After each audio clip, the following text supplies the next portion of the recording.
Ok, donc la vidéo rentre dans le thème nombres complexes et nous allons faire la seconde vidéo sur le savoir-faire, savoir mettre un complexe sous forme trigonométrique. Dans la première vidéo, on avait déterminé l'expression théorique l'expression théorique de la forme trigonométrique, c'est-à-dire on avait abouti à une expression de z qui s'écrivait comme le module de z fois ce qu'on avait appelé l'exponentielle de iθ où θ était l'argument de z. Et donc l'objectif de la vidéo du jour, c'est d'essayer d'appliquer, concrètement sur un nombre complexe dont on connaît la forme algébrique, 1 plus racine de 3i, de déterminer le module de z et l'argument de z. Et donc de déterminer en fait qui est module de z, qui est θ, et ainsi d'obtenir la forme trigonométrique du complexe.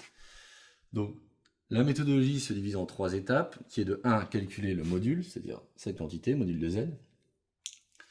Deuxièmement, calculer l'argument, θ, et une fois qu'on aura les deux, on pourra compiler et obtenir l'expression de la forme trigonométrique de ce complexe. Et donc pour calculer le module et l'argument, on se sert des expressions théoriques qu'on a trouvées à la vidéo précédente. C'est-à-dire que le module de z, c'est la racine carrée de la partie réelle au carré plus la partie imaginaire au carré.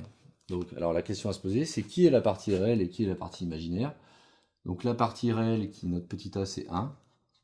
Et la partie imaginaire, b, c'est racine de 3. Et donc ce qu'on avait vu dans la vidéo précédente, c'était que le module de z, c'était la racine carrée, par le théorème de Pythagore, la racine carrée de a carré plus b carré, c'est-à-dire la racine carrée de 1 au carré, plus racine de 3 au carré, c'est-à-dire 3. Donc ça me donne racine de 1 plus 3, ça me fait racine de 4, ce qui me donne 2. Ainsi, on a le module. Alors la question maintenant, c'est comment déterminer l'argument. Donc on avait vu également, grâce à la trigonométrie, l'expression du cosinus θ comme côté adjacent divisé par l'hypoténuse, et l'expression du sinus comme côté opposé divisé par l'hypoténuse. On avait vu que le cosinus de θ, c'était donc le côté adjacent, c'est-à-dire A, la partie réelle, sur le module de z, et que le sinus de θ, c'est la partie imaginaire, B, sur le module de z. Donc, qui est la partie réelle? C'est 1. Qui est la partie imaginaire? C'est racine de 3. Et qui est le module? Dans les deux cas, c'est celui qu'on vient de déterminer, c'est-à-dire 2. Ainsi, on a le cosinus et le sinus. Et donc la question, c'est une fois qu'on a le cosinus de θ et qu'on a le sinus de θ, est-ce qu'on est capable de déterminer la valeur de θ?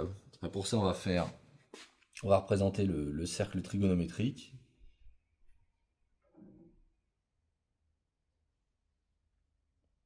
Voilà, donc le cercle trigonométrique.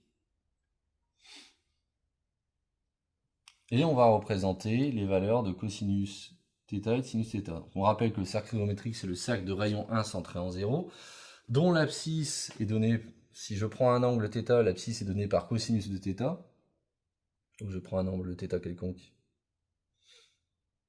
que je vais appeler plutôt alpha. L'angle, ici, c'est cosinus de alpha. La projection sur l'axe des réels, c'est cosinus de alpha. Et la projection sur l'axe des ordonnées, c'est sinus de alpha. Ainsi, si je veux trouver θ, il s'agit de savoir quel est l'angle dont la projection sur l'axe de la partie réelle vaut 1,5, c'est-à-dire l'angle doit se trouver sur cette droite-là. Mais il vérifie aussi que son sinus, c'est-à-dire sa projection sur l'axe des ordonnées, doit être donnée par racine de 3 sur 2, c'est-à-dire doit être positive, donc ça ne peut pas être cette valeur-là d'angle, ça doit nécessairement être celle-ci. Là j'ai 1,5, là j'ai racine de 3 sur 2, et donc l'angle c'est celui-ci, et en fait c'est un angle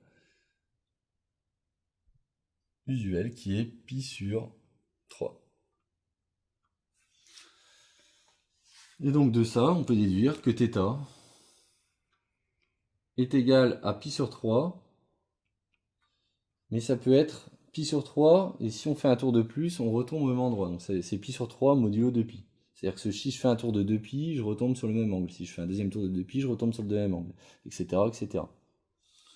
Donc on obtient notre θ, et au final, Comment on obtient la forme trigonométrique associée? Ben, notre z, ça va être le module de z. Module de z qui vaut 2.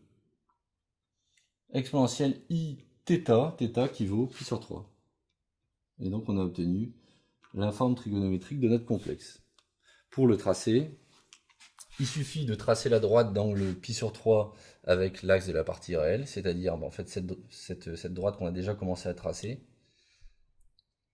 Et notre complexe, il va se situer à distance, qui est donnée par le module, à distance 2 de l'origine.